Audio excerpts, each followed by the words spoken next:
Agatha Christie's Poirot.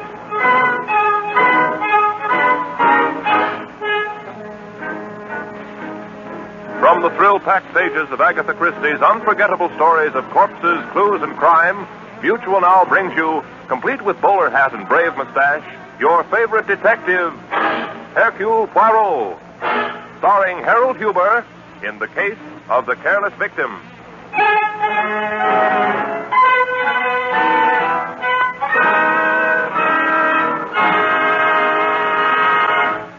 Before meeting Hercule Poirot and his first American adventure, it seems only fitting for the millions of faithful readers who have followed the little Belgian detective's career in book form to meet the famous lady who created this famous character. So it is our privilege to present a message from Agatha Christie introducing Hercule Poirot from London, England. The next voice you hear will be Miss Agatha Christie. Go ahead, London.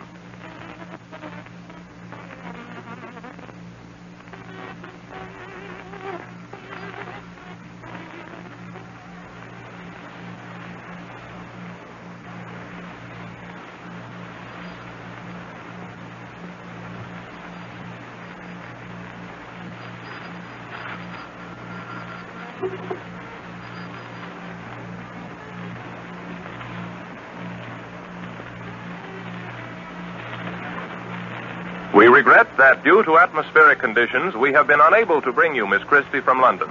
However, we have a recording which she made earlier today and which was transmitted by shortwave to this country. We present it now. I feel that this is an occasion that would have appealed to Hercule Poirot. He would have done justice to the inauguration of this radio program, and he might even have made it seem something of an international event. However, as he is heavily engaged on an investigation, about which you will hear in due course, I must, as one of his oldest friends, deputize for him. The great man has his little foibles, but really, I have the greatest affection for him, and it is a source of continuing satisfaction to me that there has been such a generous response to his appearance on my books, and I hope that his new career on the radio will make many new friends for him among a wider public. Thank you, Miss Agatha Christie. And now, Mutual presents Hercule Poirot in his first American adventure, The Case of the Careless Victim.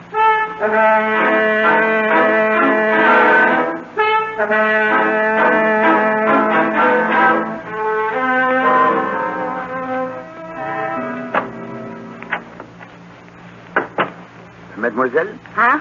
This is the Cozy Home Apartment Renting Agency. Well, we got something to rent, yeah. I have the desire to rent an apartment. Who hasn't? Please, mademoiselle, do not jest. Alors, I have with me a brief dossier of my requirements. Please to read it. Well, all right. Gentleman desires the bright sunshining apartment of a reasonable quietness near the heart of the city. Should be furnished with the utmost charm, French, provincial, if possible. Price is of no consequence as long as it is very reasonable. Please communicate with me at the Hotel Windsor, Hercules, Poirot. Poirot. No, mademoiselle. The name is Poirot. Hercule Poirot. Well, I wish you luck, Mr. Poirot. Well, finding an apartment, mademoiselle, is not a matter of luck. It is a matter of employing the little gray cells. If you can find an apartment for me, please do me the kindness to inform me. Sure, if you'll do something for me. And what is that? If you can find an apartment for me, please do me the kindness to inform me.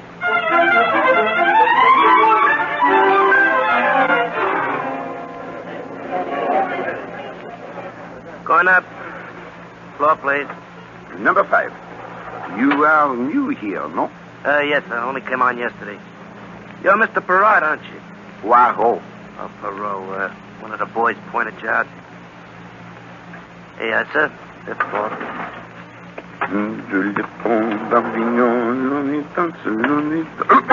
Oh, 1,000 apologies, madame. Not at all. It was entirely my fault. Madame appears troubled. Perhaps I may be of some slight assistance. No, Well, if you're sure you don't mind. But of course not. You see, it's my door. It won't open. Aha, and where is this obstinate door, It's right down the corridor, room 515. If I may have the key. But that's just it. The door isn't locked. I left it open only 10 minutes ago. Indeed. Madame is very trusting, eh? Well, it is. You see, it's stuck. It won't budge. It is not precisely stuck, madame. It gives a trifle. This door is barricaded. Oh, my goodness. Voila, she moves, eh? Oh, thanks a million. Now, what do you suppose? No, wait, madame. Perhaps it is better if I look first. Hélas. It is as I have feared. What is it? You do not know? Look. Oh, it's a man. You see... Oui, madame. He has been strangled. Oh. This is murder.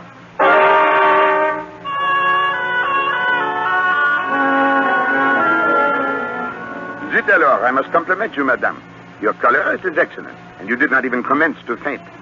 For one who... I don't fall apart in a crisis, if that's what you mean. And furthermore, I'm not madame. I'm mademoiselle, by choice. Miss Abigail Fresher. And now, if you'll get that corpse out of here, I'd like to sit down. That I regret I cannot do, mademoiselle. The body must not be touched before the police arrive. Police? Well, yes, of course, the police. I am calling them now. Hello? Inspector Stevens. It is I, Hercule Poirot. Alas, no. I have not yet found the apartment. But I have found something of perhaps more interest. A corpse. Right here in my hotel. Room number... 515. Number 515. Mademoiselle, what are you doing with the body? Nothing. I was just trying to see his face. You will have that opportunity later. Pardon, Inspector. We are room 515. Bien. We shall expect you immediately. Eh bien, Miss Fresher, now that you have observed the face of this unfortunate one, perhaps you will be good enough to tell me who he is? I certainly will not. Who do you think you are? Mademoiselle, permit me to present myself. I am Hercule Poirot, formerly chief of the Belgian Sûreté. Yeah, that's what you say. Now, look, Mr. Poirot, I've read plenty of detective stories, and none of them had a detective that looked anything like you. I'll wait for the police and let them ask the question. As you desire, mademoiselle. I merely wish to point out one thing. It is you the police will question first. Me? But of course, you are the most likely suspect, no? All right. What do you want to know? First, what are you doing here in this hotel? Why, I've lived here for 10 solid years, ever since I left West Costigo, Maine. And what do you do? What is your occupation? Why, I don't have any occupation. I've got a little income, and I like it here in New York, and last few years I've been doing war work, Red Cross, and things like that. You seem a trifle vague, mademoiselle. Now, about this man. Who is he? I don't know. I never saw him before in life. Mademoiselle, I advise you to consider your answers with care. Do not forget, a man lies dead in this room. I can't help that. I don't know who he is or how he got here. I told you I was out of the room for 10 minutes. That may be, Miss Fresher, but it does not help you. This man has been dead for at least 1 hour. How do you know? If you will touch the body, you will observe it is already beginning to cool. Therefore, mademoiselle, if you left this room only 10 minutes ago, your situation is indeed grave. For this man was already dead. Oh, but I couldn't have done it. So? And why not? Because his body was lying right across the doorway. You know perfectly well I couldn't get out through this doorway and still leave a body wedged against it. Belgian surety, indeed. Very good, mademoiselle. But you could have murdered him in here, make your departure by way of this fire escape through the room overhead, and come down inside the building to this corridor where you so innocently made my acquaintance. You see, there is evidence that the fire escape has but recently been used. Now it is not so amusing, eh? I don't care. I had nothing to do with this. I know you detectives, you're out to get a suspect, and just because a man was murdered in my room... Gently, mademoiselle. All is not lost. Fortunately, you deal with Hercule Poirot, who goes one step beyond the obvious. You see, this poor man was not murdered in your room. He was killed in the room overhead. But why? Why kill him upstairs and leave him on my doorstep? That, mademoiselle, we shall discover in due course.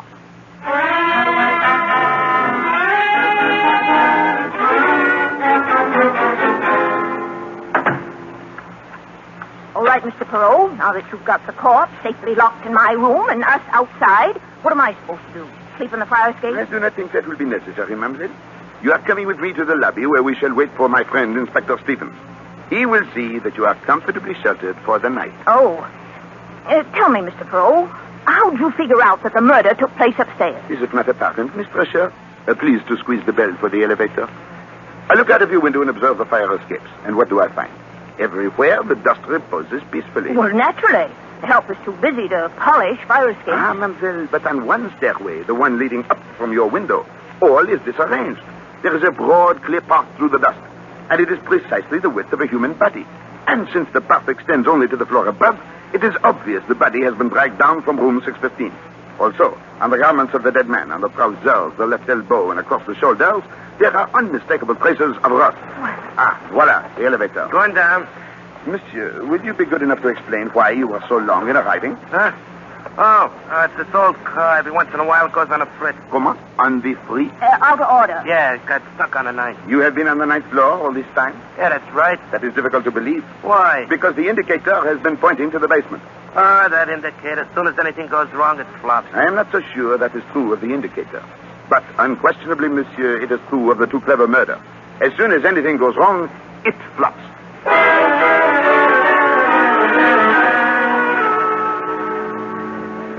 Eh bien, Inspector Stevens, there is the situation. An unknown man strangled to death in one room and dragged down the fire escape to another. Poirot, if this body is the person I think it is, the commissioner will hit my head. Ah, mon ami, forgive me, you seem agitated. And we were warned, too. I assigned my best man to guard him, the smartest cop in my force, Sam Trimble.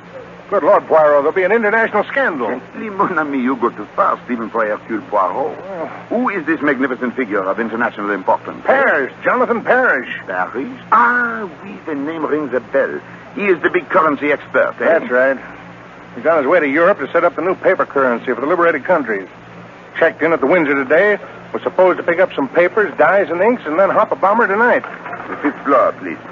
An enormous undertaking, and one of great importance. And I was responsible for his safety. He's supposed to be an eccentric sort of guy, and no photographs, no publicity. Trimble was the only man in the force who knew him at all, and Trimble failed. Do you see what this means, Poirot? I see only this, my friend. We have arrived at the first step in the solution of this distressing murder. For now, we know the motive. This way, Inspector. This is the room. Mademoiselle Thresher, your key. Here you are.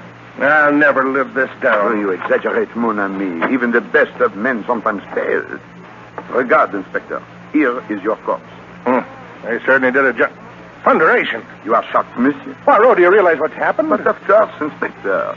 It is not Jonathan Parrish who has been murdered, but your own faithful policeman, Sam Trimble. Well, that's not very funny. You knew it all the time. Pardon, mon ami, I knew nothing of the sort. But you distinctly told me. No, Inspector, you told me.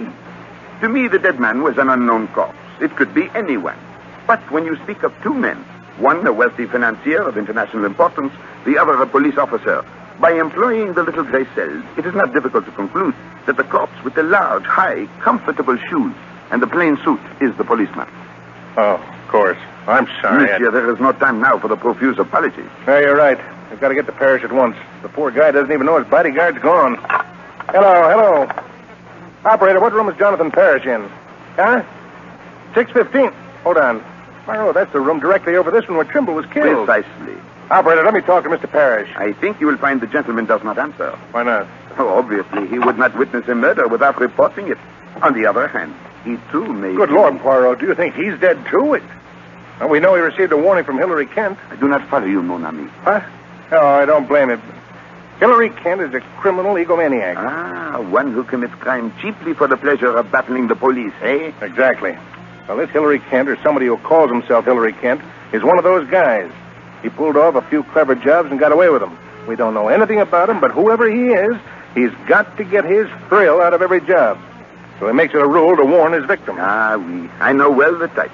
And Monsieur Parrish, I take it, has received such a warning. Right. Now you see why I assigned my best man. Eh bien, but now we must hasten upstairs to Monsieur Parrish's room. Already it may be too late. Yeah, I'll go too. I don't want to stay here with this body. You'll stay right here, Miss Thresher, until I give you permission. Inspector, if you do not mind, myself, I am not averse to Miss Thresher's company. I find her very intriguing.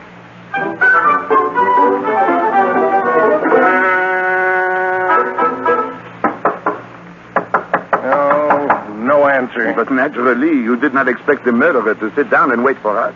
You will have to employ the pass key. Remember, Miss Thresher, you're not to touch anything. It's perfectly all right. I'm wearing gloves. The inspector is thinking of fingerprints. Moi, I do not think he will find any. Monsieur Kent, or whoever the killer may be, is too clever to leave any such traces. Well, maybe. But I want to be sure we don't lose even the tiniest clue. An excellent approach, mon ami. There are many interesting things we may learn here about Monsieur Parrish. He certainly gets around a lot. Oui, the labels on his luggage are from the four corners of the earth. Miss Thresher, I said you're not to touch anything. Oh, for goodness sake, it's only a book. Books may be of great significance. Ah, oui. This one, for example. It is no ordinary book. It is a stamp album of great value. Some of these stamps are almost without price. Very interesting. This Guatemala blue. Put up your hands, all of you. Thunderation. Don't move. I said don't move. Have no fear, monsieur. I will not dispute the authority of your gun. Mister, you can't get away with this. Put your gun down and talk fast. Who the devil are you? But obviously, Inspector, this is the man we seek. Monsieur Jonathan Parrish. That's just who I am. All right, speak up. Which one of you is Hillary Kent? Hillary Kent? Yes. Well, now, wait a minute, Mr. Parrish. You've got this all wrong. I'm Inspector Stevens, Homicide Squad, and this is Hercule Poirot, the famous Belgian detective. So you say. You don't look like policemen to me, particularly that little squirt with a silly mustache. Eh? You stay right where you are till I check on you.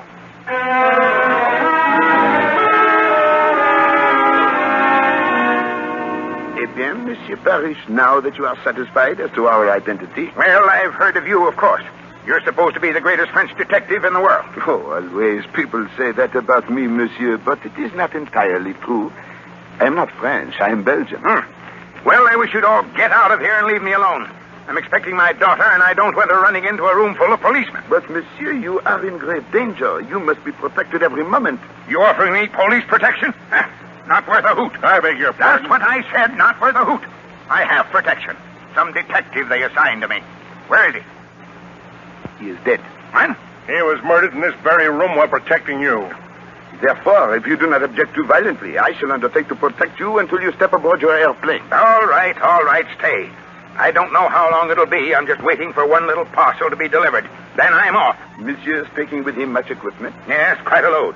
I've already sent most of it off to the airport. Ah, bon, that is good. Miss, don't eat that chocolate. It may be poison. Oh, nonsense. This candy isn't poisoned. I wouldn't be too sure.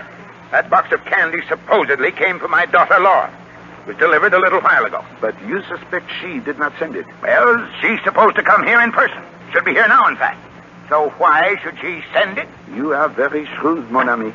Oh, excuse me. Wait a minute, Johnny. Come back here. What do you want? Nothing. I just wanted to see if Mr. Parrish got his extra laundry box okay. Yes, I received it. Okay, excuse me. I picked up a few more things to take along, special dyes and inks. They'll just about fill up that laundry box. Excuse me, I've got to go into the bedroom and finish packing. Crusty old bird, isn't he? How would you be if you knew somebody was out to kill you? No wonder he's jittery. Ah, he is irritable and nervous. That perhaps explains it. Explains what? Why he wears upon his feet that unique pair of socks. One of which is green and the other brown. All right, if a man wants to be eccentric, let him be. I've still got a murderer to catch. Do you want to come along? No, Inspector. I have attached myself to Monsieur Parrish, and I propose to see that... Come in. Inspector, one of the men found this on the sidewalk outside the hotel. Thought you might want to take a look at it before turning it into the lost and found. Okay, Brady, thanks. Lady's purse. Usual assortment of stuff. Cosmetics, perfume, change, keys. You make anything of it, Poirot? Oh, sacre bleu. What is it? These initials, LP. Monsieur Parrish. Eh? What did you say was the name of your charming daughter? Laura. Oh, Lord. L.P. Laura Parrish. Poirot, where are you going? I have a little idea. Mademoiselle Thresher, please to accompany me. How about Mr. Parrish? You were so attached to him. I have become momentarily detached. I leave him in your care, Inspector. Protect him with the apple of your eye.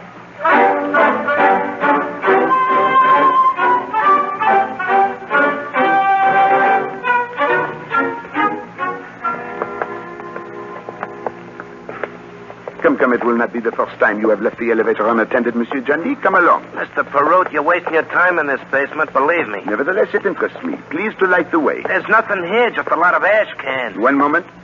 What is behind this door? That's the laundry bin. We keep the solid linen in there. You won't find anything in there. We shall take one brief glance, eh? There, you see? Nothing but a pile of dirty sheets and pillowcases. Good gracious, what a laundry bill they must have. Eh bien, let us proceed to... One moment. What is it? Sacre bleu, here protruding from under these sheets. Holy cow. A foot, a small foot. This is what I fear. Look! Ah, it moves. Then we are not too late. Quickly, monsieur, help me to uncover her.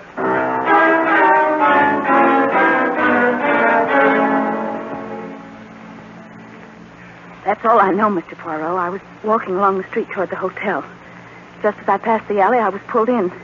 I tried to scream, but something was pressed against my mouth. Chloroform, Miss Parrish. Had you seen your assailant, you would have seen Hilary Kent. Hello, Miss Parrish. You are most fortunate. Another few minutes under those linens, and who knows? Voila. Here is the room of your father. Inspector Stevens, here is Miss Parrish. Oh, well, that's a relief. Come in. I was afraid, Poirot, you'd turn up with a body. How'd you manage to find her? That is not important now. We have found her. But we seem to have lost the father. Oh, yes. Miss Parrish, I'm sorry. Your father's terribly upset about you. But his material was delivered, and he had to rush off to the airport. Oh, no. Don't tell me I missed him after all this. Ah, ma pauvre petite. We have neglected you, eh? Miss Thresher, your room is now free of corpses. Please take Mademoiselle Parrish down and extend to her the first aid. Come along, Dora. Thank you. Inspector, I hope you do not later have cause to regret that you permitted Parrish to go off to the airport unprotected. He'll be all right. Besides, I've got a job to do here, although, frankly, I'm in a complete fog. I can't make head or tail of the whole business. No, Stephen. The head and the tail we have. What? Yes, it is merely a fragment of the middle that we still lack. Well, who is it? Hey, Poirot, where are you going? To see how Miss Parrish is, and to telephone the airport to see that Mr. Parrish receives the proper attention. Au revoir.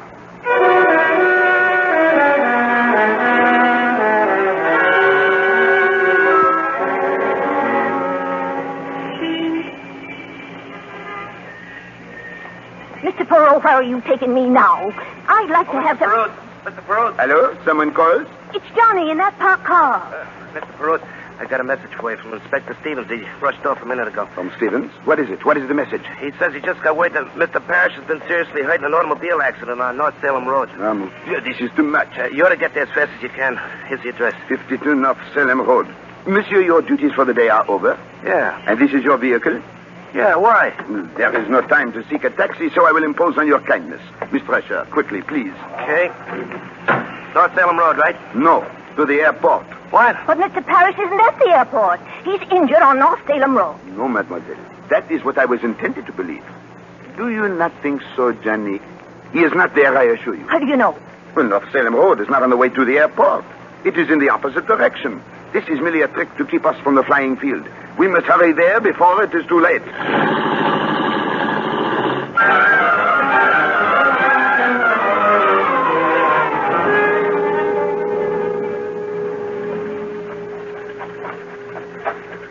Well, the airplane is still there, but I don't see anything amiss. Voila, over there. Parrish, as large as life. Yep, it's him all right. Come along, please. Both of you. Monsieur Parrish. Monsieur Poirot, my daughter, is she? She is at the hotel, Monsieur Rest.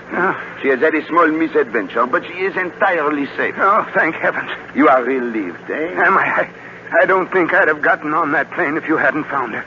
Fortunately, I didn't have to. They've been delayed a little. Poirot. Inspector Stevens, I knew you would not walk into the trap.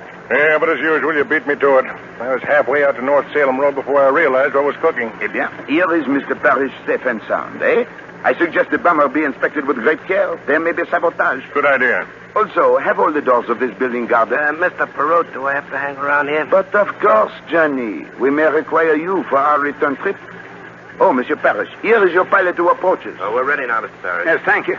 Oh, Captain, here comes my luggage. Will you see that it gets aboard? All right, sir. And be especially careful of that wooden crate. Well, goodbye, Inspector. I must admit you've been extremely helpful, and I'm much obliged. Not at all. Goodbye and happy landing. Thresher? Goodbye, sir. Sure, Poirot, it's been a privilege to know you. I'm only sorry I couldn't remain to see you break the case. But you have, Monsieur. I beg your pardon? The case, it is broken. Inspector, meet Hilary Kent, the gentleman to whom you have just wished bon voyage. Hilary Kent. You're a man, Poirot. Good gracious, I thought he was Parrish. And that wooden crate, which I have waited so long to see, it is not to be moved, Inspector. Why not? Because, mon ami, it contains the body of Jonathan Parrish.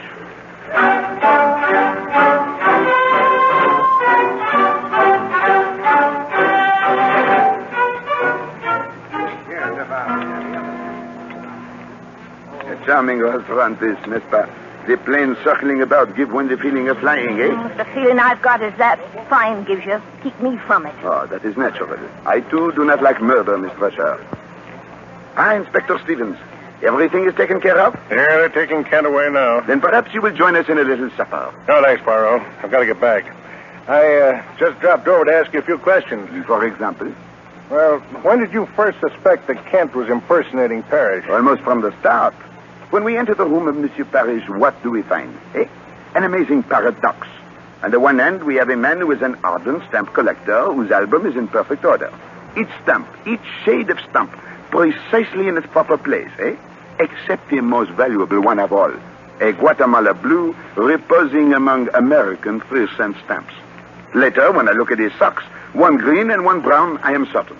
The man in the room is colorblind. And therefore not Parrish, the stamp collector. More important than that, he cannot be Parrish, the currency expert, who is to select the colors and shades of the new paper money.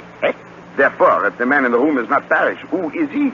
Obviously, Hillary Kent. Then why didn't you arrest him right away? Because without a body, one cannot prove a murder. And I felt sure Monsieur Kent would lead me to the body. Then you weren't guarding him, you were watching him. Precisely. Well, you weren't so smart. When you let him out of your sight, he might have gotten away in the plane. Not at all. When I called the airport, it was to make sure that the plane would not leave until I gave the word.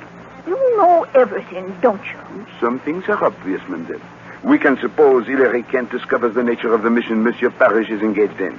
Ah, what a magnificent opportunity for a swindle, Perhaps the greatest in history. To remove Jonathan Parrish, fly to Europe as Parrish, deliver the papers, the formulas, the dies to the proper authorities, and then, at the moment juste, counterfeit a new currency and reap a huge fortune. Jumping codfish. The man must be mad. Perhaps, mademoiselle, but he is also a genius, He learns that Parrish is at the Hotel Windsor in room 615. He knocks on the door. Parrish admits him and is at once strangled to death, But the body, that must be disposed of, where no one will find it. There is but one thing to do. Take the body to Europe in the very packing case which stands in the room. Then you just guessed where the body was. No, Inspector. There was proof in the room. You remember the second laundry box which Hillary Kent asked for? This is for some special inks, he says to us, which I have only now purchased. Obviously, this is a lie. On such a mission, one does not purchase supplies at the last minute, Hence, I know that these inks and dyes have been removed from some other box or crate to make room for the body. Gracious, it's as plain as the nose on my face. What about Laura Parrish? Oh, I've got that figured out. She calls up and says to Kent, "Pop, I'm coming over." Of course, he can't allow that or the jig's up, so he gets down to the alley and eliminates her. Right, Poirot? Exactly. As for poor Tremble, he has been with Parrish. He knows him. When he knocks on the door and Kent appears, he demands to see Parrish. Kent kills him, and since the packing case is already occupied, drags him down to Miss Thresher's room. That was his big mistake. He should never have started up with me. Excuse me for a minute. I think that's the morgue wagon pulling in. Mademoiselle, may I ask you a question of a personal nature? Far away. Mademoiselle Abby, you are not now engaged in a business enterprise, No. Are you fluent with the shorthand and the typewriter? Why, yes. Bon. Mademoiselle, I find you both intelligent and amusing. A rare combination in a woman. Moreover, I am in great need of a secretary with your superb qualifications. Why, Mr. Poirot. Who you do not yet employ the little gray cells to the best advantage. Nevertheless, if you are interested... Oh, Mr. Poirot, for 10 years I've been devouring detective stories, and you ask me if I'm interested. Chief, you've got a secretary. Well, Poirot, they're taking Kent away now. I guess that winds up the case. Not quite, Inspector. Tell me, where does Monsieur Kent reside? We found a lease on him for an apartment in Gramercy Park. That is a good neighborhood? Oh, swell. It's right in the heart of the city. But why do you ask? I do not think Monsieur Kent will need an apartment for some time. But I do.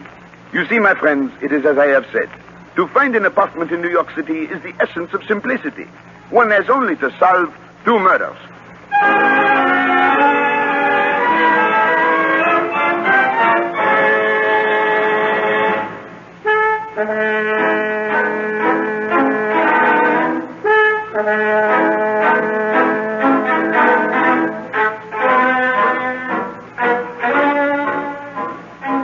Be sure to listen next week when Agatha Christie, America's favorite mystery writer, brings you her favorite detective, Hercule Poirot, starring Harold Huber in the case of Murder by the Sea.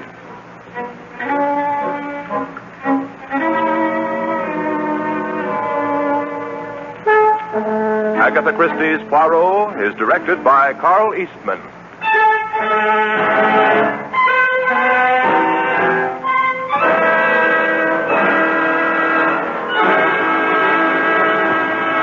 This is Mutual.